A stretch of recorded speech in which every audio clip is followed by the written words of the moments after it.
مخکې نه یو متل وایي چې کاڼی را پرېوځي نو د یتیم په سر را پرېوځي. کم ځای کې چې عذاب راځي، کم ځای کې چې جنگ راځي، کم ځای کې چې څه قسمه مسله راځي، هغه افغانستاني د افغانستان په خاوره باندې به راځي. یا الله افغانیانو ډېرې سختۍ تېرې کړلې، ډېرې زیاتې سختۍ تېرې کړلې، ډېرې میندې کونډې شولې، ډېر بچي یتیمانان شول. یا رب العزت ډېر سپینګیري شهیدان شول. ته په خپل خصوصي رحم وکړې، خدای پاکه نور ته په دوی باندې دا عذابونه مه راوړې. که هر رنګه دي زمونږ وروڼه دي، زمونږ د کلمې وروڼه دي، پښتانه دي، زمونږ په زړه دل کوي. صحیح ده، په ماضي کې ما پې ډېرې ویډیوګانې جوړې کړي، ما په هغه کسانو ویډیوګانې جوړې کړي دي چې کم کسان د پاکستان خلاف وو، هغه په مونږ کې مو، په هغوی کې مو.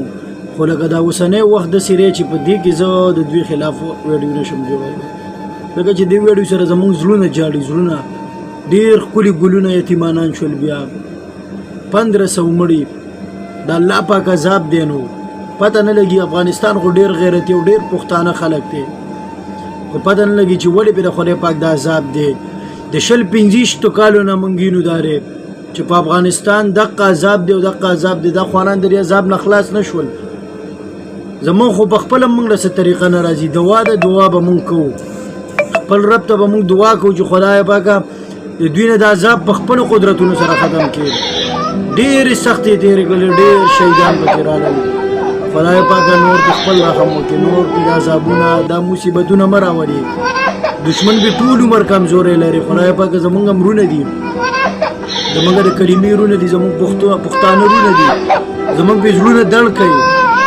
څومره کسان چې دا ویډیو ګورئ، مخکې ملګرو سره سپورټ کوي، شریک یې کوي، او خصوصي دعاګانې د افغانستان د بچو دپاره وکړئ، د یتیمانانو دپاره، د کونډو دپاره، د سپینګیرو بزرګانو دپاره خصوصي دعاګانې وکړئ چې یا رب العزته نور به دوی باندې دا مصیبتونه، دا عذابونه مه راوړي.